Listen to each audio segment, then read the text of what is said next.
UniQ President. Hi, I'm Zoe. I'm one of the news editors at Salient. And today we have 3 lovely panelists with us. We're going to go through each one, and if you could just say out your name, pronouns, and as a little icebreaker, if you had to choose a drag queen or king name, what would it be? Kia ora koutou, my name is Ricardo Menendez-March. I'm one of your Green Party members of Parliament. I'm queer and I use he, him pronouns. I'm a migrant to Aotearoa and your rainbow spokesperson for the party. My drag name would be probably Miss Wins. Tēnā tātou, mauri ora kia tātou katoa, ko ai au, ko Shannon Halbera hau no rongo whakaata Ngāti Kahununu, Ngāti Whitikaupe o Kuiwi, te mema pare matau mo te rōpū reiba. Thanks very much for having me this afternoon. My pronouns are he, him. I'm Shannon from the Labour Party and the chair of Labour's Rainbow Caucus. And my drag name, according to Pop Buzz, is Dame Mimi Balls. Dame Mimi Balls. Kia ora koutou katoa. Ko James Christmas tōku ingoa no te Pāti Nahinara, te raupu kahurangi. Ahau, no tamaki makaurau ahau. James Christmas, strange last name, National Party list candidate based in Auckland. My pronouns are he, him.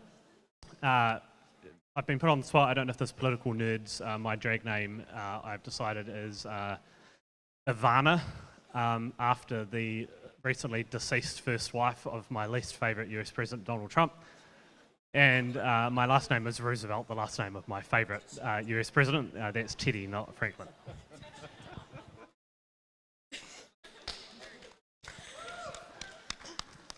Awesome, so before we get started, just a little bit of housekeeping. We've got a safe room down the back if needed. In the Rainbow Room, we've got a VUWSA rep to escort you if need. Could we have a wave from VUWSA rep, Rainbow jumper over there? Feel free to leave at any time. This panel focuses on issues about the LGBTQ+ community, so there may be some difficult conversations, but always remember you can leave and use the safe room if necessary. So, let's get started.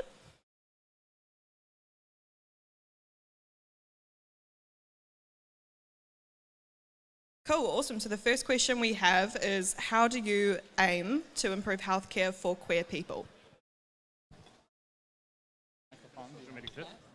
I'll start.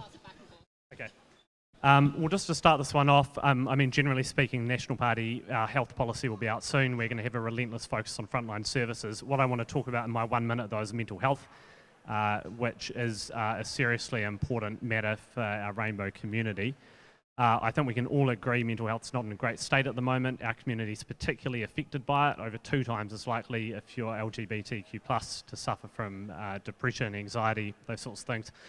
National Party is going to have a real focus on mental health. We're going to have a new Minister of Mental Health who's going to lead a cross-government approach. Matt Ducey's leading that work for us.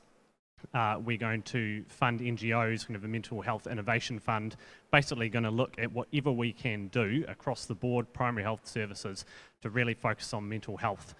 We need to make a change. It's not good enough where things are at the moment, and that we're a top tier focus for the National Party. I encourage you to see our health policy when it is released. Kia ora no. Labour's policy is still to come. We can expect that to be out next month. But what we have done over this term, obviously, is put health at the forefront of our rainbow communities. Collectively with the Greens, we supported conversion practices to be banned. That was a significant highlight. And how is that important to the health and well-being of our people? Obviously, because the conversion practices were so harmful to the mental health of so many of our people and community. In addition to that, we've invested in gender-affirming healthcare significantly.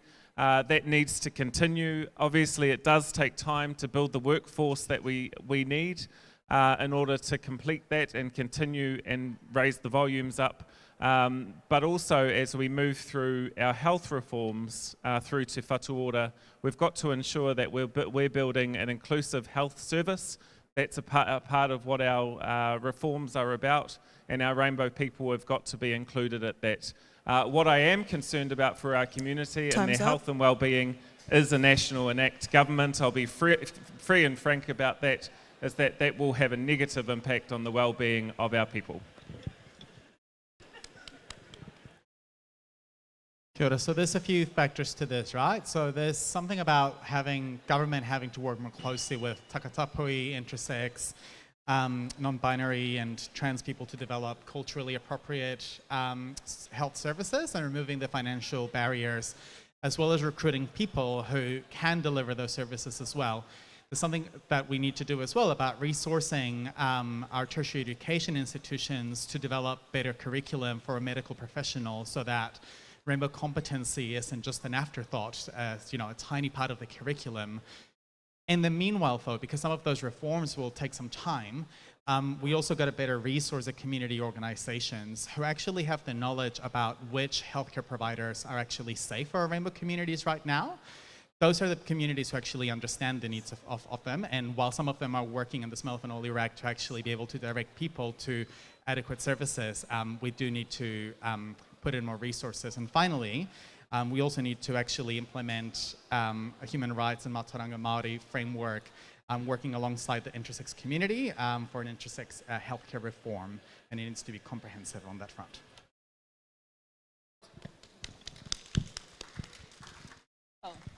Okay, the next question. What is your perspective to hate speech laws? We should progress them, and it should include our queer community. They should have been paused, it should have been comprehensive, it should have included the queer community. The feedback was really, really clear, and if recent events with the arrival of Posse Parker and the rise on hate towards our trans community showed us anything, is a need to work with urgency to actually have better protections for our rainbow people when it comes to the protections that are offered in hate speech legislation. And that's been our position throughout the whole of the term. I think the Posie Parker situation was one of the most challenging situations for our community this year, if not in this term of government. That does require us to continue to strengthen our laws and ensure that all of our LGBTIQ+ whānau are represented in those. We have to test those and continue that work through the review that we are completing. But the most important thing to me is actually how we continue to build inclusive schools, inclusive workplaces, so that people are safe in those environments and are protected from the hate speech that can come out in the general workplace and in your learning environment.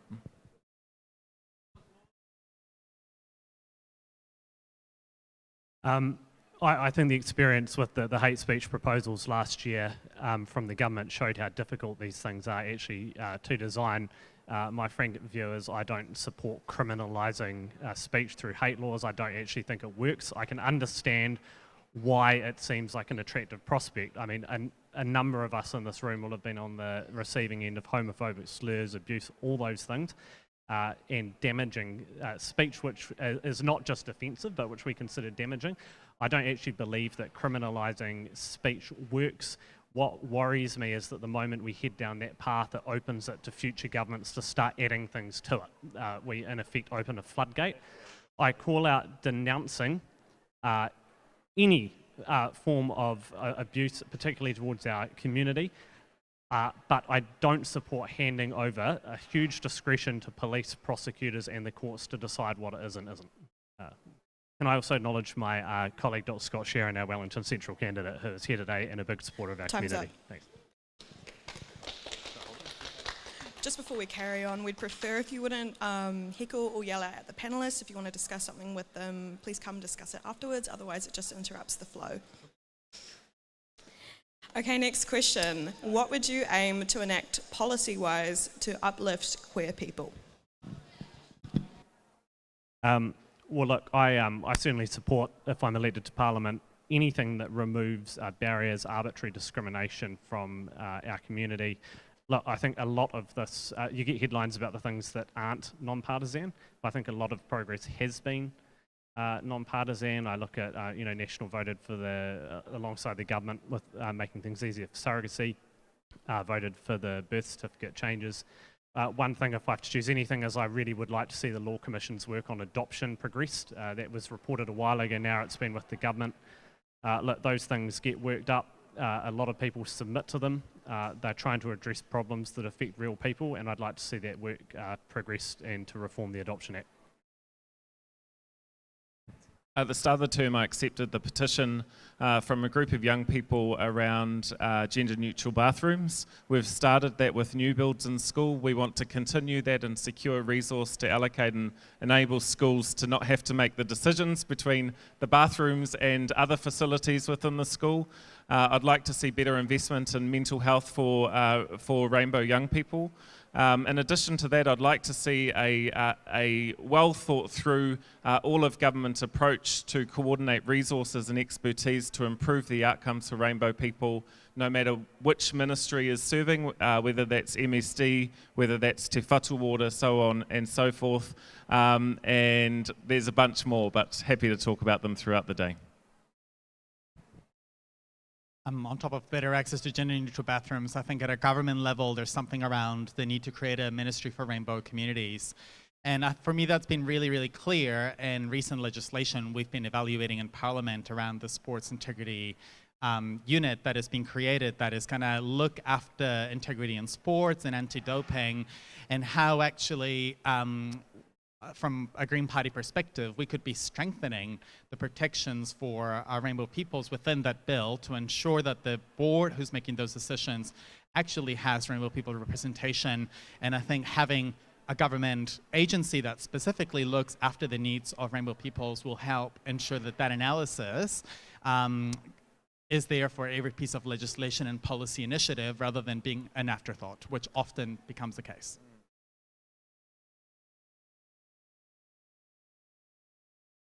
Perfect, thank you. Next question is, how do you plan to address the ongoing discrimination and violence faced by the transgender community, especially transgender people of colour? There's many levels, right? I think we can't ignore that. There's a level of violence that we enable by the policies that we create that means that trans people, by not having the same access to services, actually end up in positions that leave them more at risk of violence, right? So, for example, having work and income better equipped with Rainbow competency to serve those communities, to prevent Rainbow homelessness, that's one part. Like, that is a level of systemic violence that our communities face.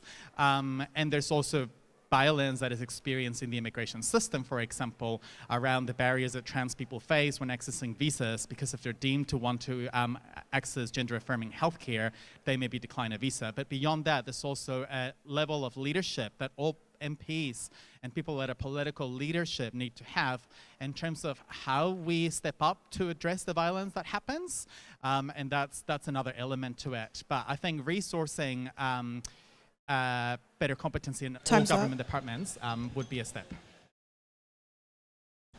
We've got to continue to strengthen our human rights law in New Zealand. We've got to make sure that all of our Rainbow community are included in that, not moving forward with some and leaving others behind. The second part is that we have increased police numbers by 16%. In addition to that, we've got to build a police force that is Rainbow friendly, that is supportive of our people in the community when they are out and about, and that they're able to engage when they are challenged by certain incidents that are presented. So two bits to this, the discrimination, violence. Can I endorse Ricardo's point about using politics as a pulpit really to call out this stuff when we see it? It's important that it's visible to people. There's a lot of people out there in New Zealand for whom, for whom this is outside their life experience, right? So it's important that we actually make sure that what's happening is visible. In terms of discrimination, look, I want to see the tools in our law applied. If they're not working properly, we need to have a look at them. The anti-discrimination clauses in the Human Rights Act, really important. Sentencing Act, since it was passed in 2002, has had the aggravating factor in there. If you target someone by membership of a group, it's explicit that that includes gender identity, sex, sexual orientation, then you can get an uplift in your sentence. So the law is there to say we do denounce any sort of conduct like this. and especially violence. I would like to see that law applied. Politicians don't make prosecution decisions for very, very good reason, but the law is there and it has to be applied. Next question. What steps will you take to ensure comprehensive and inclusive sex education in schools, including education that covers sexual orientation and gender identity? Well, I, despite my youthful appearance, it's 20 years since I was at school, and I certainly remember sex education at high school. We were given the basics of, how do I describe this? You might say sort of heterosexual life. And I remember one of my classmates asking a question about being gay and being told by the teacher, oh, it's not appropriate to talk about that at school, you'll have to go home and ask your parents. I had hoped things had come on a bit, but from what I've heard at Clubs Week in Auckland last week, I don't think they have in all schools. Look, at its basic level, if we're talking about sex education, we're talking about the safety of young people, right? Access to information. I think there will be a role for school boards and local communities to have a say in the way that it is taught. But really, I'd support a multi-pronged approach. Really, some parents are going to be better than others, some schools will be better than others. I'd really like to see comprehensive online resources provided so young people who need to find stuff out can go somewhere authoritative. I think it's probably a combination of all three of those things. I think that, just to point out, the National Party was against the BDMRR bill. They were against conversion practice. Now they're against the Education Act that asks Board of Trustees to have good representation in place for our rainbow communities. I think what's important is that we need to continue to support schools, as I said, about providing gender-neutral bathrooms, more inclusive spaces. We've got to invest in localised pride events. I'm very passionate about both in Auckland City for sustainable reasons, but also out in the regions where there are no resources to create those inclusive events and spaces that our rainbow people can attend. So this goes back to also the need to adequately resource the community organizations that are doing the work and understand our communities. I understand Inside Out has been doing some work around healthy relationships and schools programs, and I think so like expanding that by resourcing it would be a first step. I think also when it comes to sex education curriculums, it is about having rainbow peoples and the range of our community represented explicitly in the curriculum when it comes to sex education, and and to then being able to, again, as political leaders, cut through the misinformation about what does that mean, and being able to have those kind of in-depth community level conversations about often the unfounded fears that having our rainbow peoples represented in the sex education curriculum present, which is actually an opportunity rather than a risk.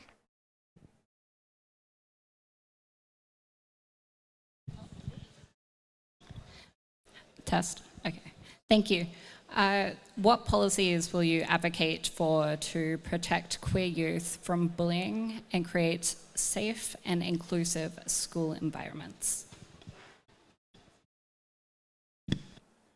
So I feel like I don't want to sound like a broken record around the resourcing the groups that are doing the mahi on the ground, but it literally, I do think for a lot of this is about resourcing the grassroots, because a lot of those programs to actually enable that community connection, like that is part of the key element to it. Yes, I do think there's better things we can do around curriculum changes to better sort of address bullying, and then there's the sort of hate speech legislation elements where, particularly when there is sort of harassment or bullying from the system in and of itself within the school, like so from teachers, for example, or for STEM members, I think that like that's the other layer of protection that we need for people. And so it is about a kind of holistic approach, but this is one of those cases where better resourcing of the grassroots orgs will make a massive difference. And I just want to say that like it is one of those investments that for each dollar we invest, actually we get a massive gain because our orgs are already doing so much with so little. So on a repeat, I will always say we need to invest more in gender-neutral bathrooms. That's coming up as a priority for our rangatahi in schools. Second to that is continually growing the professional development of our teaching workforce and supporting them, and particularly our straight whānau to understand how they be more responsive to rainbow rangatahi, but also protect some of our rainbow teaching colleagues from some of the attitudes of the public and parents, and I've been particularly concerned about how they have been impacted by some of their decisions, their discussion and learning curriculum topics in the classroom, and so we need to continue to grow that professional development in our local schools. For a second time, and at the risk of upsetting him, can I endorse what Ricardo said about funding the grassroots? There's some people here today who've done amazing work on the ground in schools. You know, when you're on the ground in a school and you can see what is happening, there's a lot of people out there who want to help schools get this right. We all know some schools get it right and some schools don't. My party and our leader have been supportive of the work the Ministry of Education is doing on anti-bullying. There's a lot of work going on there. I don't think we're actually talking about huge amounts of money in some cases here. We're simply talking about ensuring that it can go to the right places. We can make a huge difference.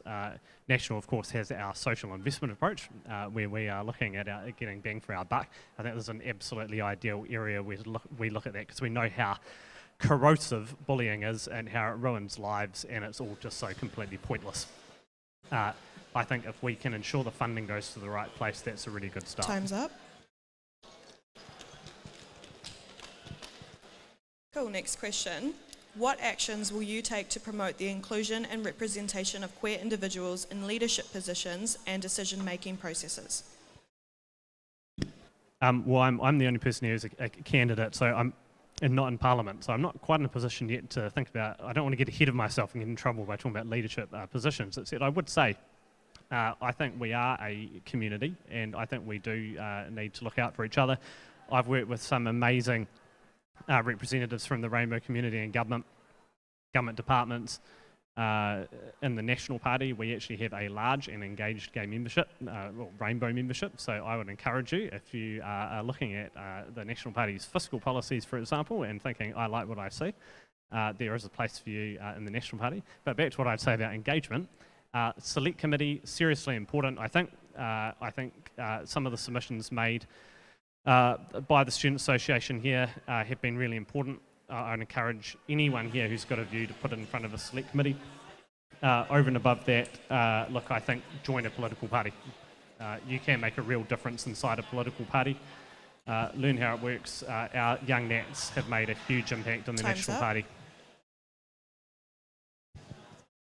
The government's Education Amendment Bill at the moment is there to ensure that we have good leadership and representation at Board of Trustees level in our secondary schools. That is important to ensure that the decisions that a board is making on things like gender-neutral bathrooms, that they're adequately supported, they're well thought through, and there's expertise and knowledge and first-hand experience in the discussion that's happening in those leadership situations. So we're very proud to be supporting that to move through along with the Greens, but there's more work and more examples like that to happen. So I think there's an element where we can strengthen around pay transparency, which we haven't kind of had a proper pay transparency legislation come through, and often it's discussed very narrowly and kind of like in a gender sense, but within a binary and kind of like within ethnic divides. But I think having a rainbow lens in the pay transparency legislation and any efforts that we do there, I think will make a significant difference actually in improving the workplace culture of our rainbow peoples and their work environments. Another element is in public sector boards that we create. We do need to have strengthened protections for our rainbow peoples to be represented, and this is why the Greens will be putting an amendment, for example, in the Sports Integrity Unit to actually secure that. So it's kind of at those both levels. And further investment in the Labour Inspectorate and WorkSafe so that actually they can investigate elements of harassment and bullying when those happen. Time's up.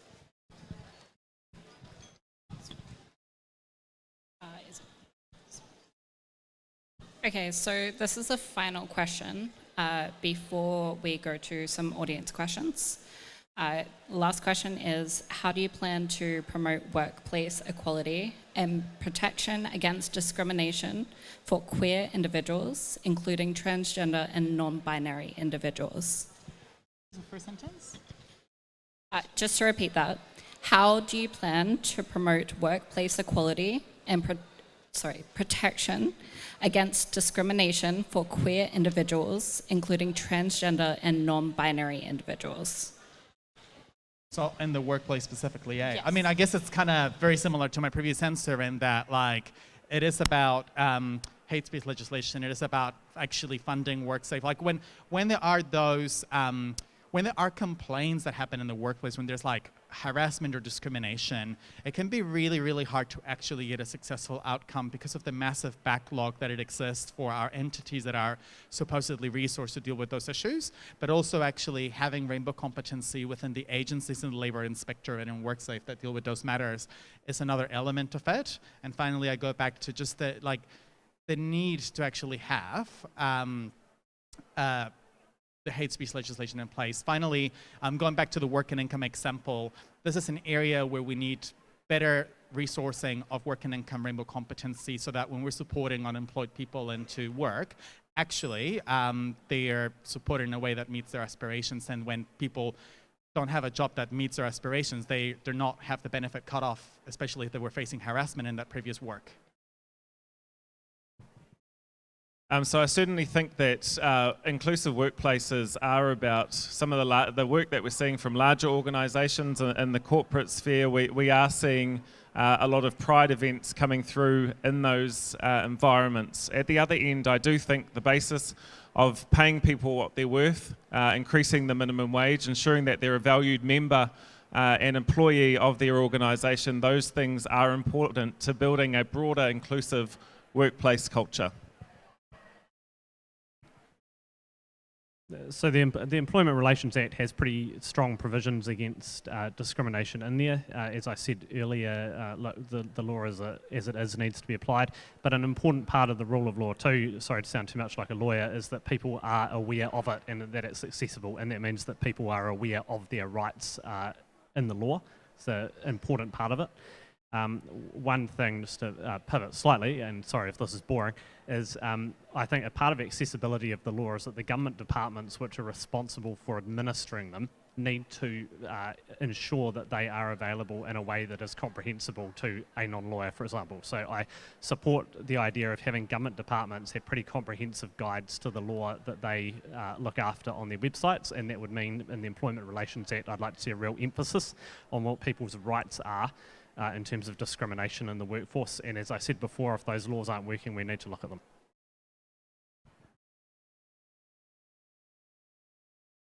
So the first question is, what would you do if a person, or your party would do, if a person like Posey Parker tried to enter the country again for an event? I can do that. I'm ready. Somebody who's been like OYAing the immigration minister on the advice that he received on Posey Parker. I think for me it was really clear that the minister was giving inadequate advice for the purposes of making a determination, because the minister didn't make the considerations based on the events in Australia, right? Which in my view actually, we didn't need to have reached what happened in Australia for the minister to understand that there was a public safety risk and it was not in the public interest. We do have really clear provisions for national security checks around issues around public safety, and we have a track record now that her visit compromised public safety. So if I was the immigration minister, I probably would have said, yeah, we do have enough grounds, and if she wanted to contest it and take the minister to court, then so be it. We've done it for far lower thresholds, like literally. And I've worked with family members for just parents visiting for a general visitor visa who get declined on national security grounds. So the threshold doesn't seem to be applied equitably. This is obviously a very tough one. I'm not the immigration minister, but my personal view is that I don't believe Posey should be allowed into the country. I think she causes harm on our community. There is another side to that argument, of course. On my reflections of earlier in the year when she did come, I think that there's some event hosting responsibilities that should be put in place and were not well managed at the start of the year, actually creating a very, very safe, unsafe environment for both our community but also other people that went there to hear her out. I just come back down to the Immigration Act. The Immigration Act says what the Immigration Act says. It needs to be applied. The High Court looked at it. If the government in office doesn't like the result, and particularly if they have the first ever absolute majority in MMP, they can change the Immigration Act.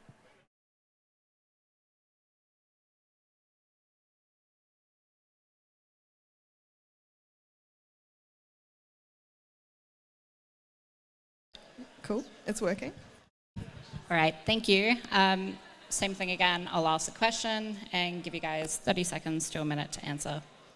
Next question is, what tangible policies do you propose to reduce the excessive wait lists and delays that trans people face when seeking gender-affirming healthcare, especially those who are disabled and face existing healthcare discrimination? Okay, well, on this, obviously, there have been changes over the last couple of years, even months. Te Whatu Ora has a process in place. National Party certainly supports that process continuing. In any health system, you're going to have competing priorities and there are going to be trade-offs. What I can say is we support the direction of travel, we support that care being available, but we have to be realistic as well that it is going to be a progressive introduction. Under this government, we have invested in gender-affirming healthcare. We want that to move faster, of course. It's frustrating that it doesn't move as quickly as we would like. That's exactly why we're reforming our health system, why Te Whatu Ora is in place to ensure that we are meeting the needs of every New Zealander in this country. And we want to do more of that. What concerns me and keeps me awake at night is that under a National Act government, there won't be a focus on gender-affirming healthcare. I'm very clear in that, and I encourage other people to call that out.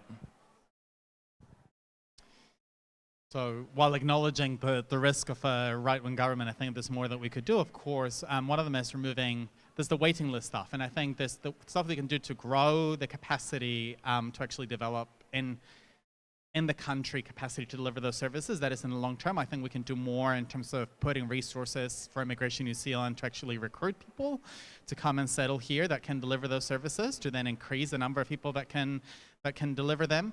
I think, but I acknowledge that it's gender-affirming healthcare isn't just the surgeries, right? And I think this is why we do need to also have better competency in the medical curriculum to ensure that at all levels of the primary health system there is competency to deliver that, and that there's no cost barriers as well.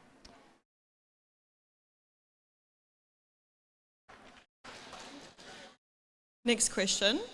What are you doing to reduce the cost of living, which disproportionately affects minority peoples, including LGBT communities?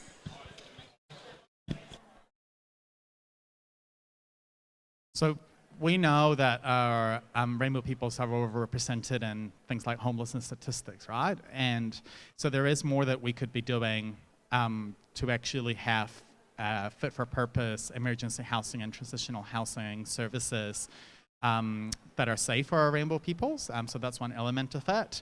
But I mean, beyond that, I think the stuff around having an income guarantee so overhauling our welfare system and having an income guarantee is really important, because if somebody from a rainbow community finds themselves needing to, for example, exit their family home, it is important that there is that income support to actually ensure that young people are supported and they don't face that additional burden and kind of overrepresentation in statistics of homelessness. So it's both interventions of having an income guarantee, tax-free threshold, while also acknowledging that our service providers need to be better equipped to support our rainbow people.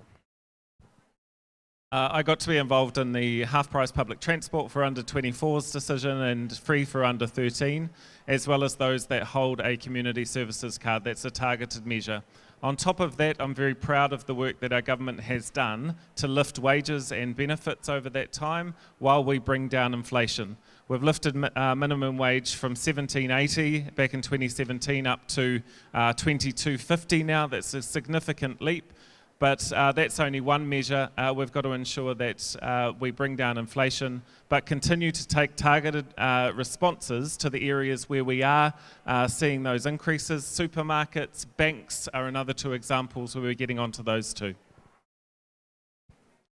Inflation is the killer, inflation is a thief. Our domestic inflation remains way too high. The National Party is going to return the Reserve Bank to a single inflation-based mandate, and we're going to index tax thresholds to inflation, put more money in people's back pockets, and our tax policy will be out really soon, and that will have benefits for all New Zealanders, including our rainbow community.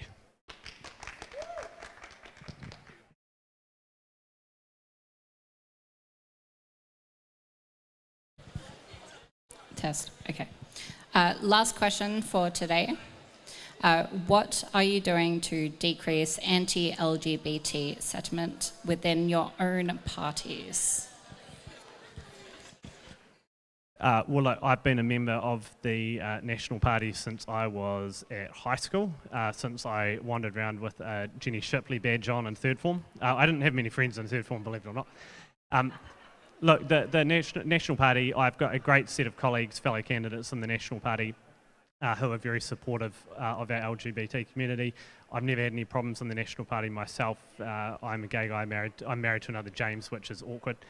But we have our fantastic young Nats. I've got colleagues in caucus. Our leader has been really supportive of our community. My good friends, Chris Bishop, Nicola Willis, Erica Stanford, Nicola Grigg. We have a really great Liberal caucus. Scott Sharon, who's here today, big supporter of our community. The National Party is actually a broad church. The Labour Party claims to be a broad church. Well, we are a broad church too, because we bring together so many different strands of political thought and opinion, and I have friendships with people across our party sharing all sorts of different views. I will continue, if I am elected, I will make sure that I speak out Time's and up. use my position to advance the interests of our community. I will continue to fight for our rainbow communities within a Labour government. It's only a Labour government with the Greens that enables change and progressive change for rainbow communities. We have a history and a track record that demonstrates that. The one tool that I'm particularly passionate about is increasing resources to Pride events. I think they create a positive and inclusive environment. I think the regions desperately need to expand the Pride events that they do in their areas, and in the larger cities they need to be far more sustainable. They've been held up by councils and funded by councils, and at the other end it's only through Creative New Zealand where they allocate funding to Pride events, but rainbow communities aren't recognised currently as one of the strategic criteria. I think that needs to change. I think the question was about our own political parties, right, and the culture that we create internally. So one of the things that I'm really proud of is that with a lot of our leadership groups internally within the party, we've moved away from having a binary model when it comes to having like a men co-leader, woman role, and then actually opening it up to non-binary people by having positions for people of any gender. And I think that's one way that we can actually ensure that there's that increased leadership and representation within the party. At a recent annual general meeting, we also ran a rainbow competency workshop that was held by Inside Out. And I think it's about that recognition that actually we shouldn't take it for granted that our political parties will be welcoming spaces for rainbow communities, and therefore our own parties need to always be on a continuous journey to actually create those spaces to build that competency within our members, right? Because if we're aiming to be a broad church, then we do recognize we have members who are coming in with different levels of discourse, and therefore we have to have the resources to equip them with what they need to not ostracize rainbow peoples who are in our parties.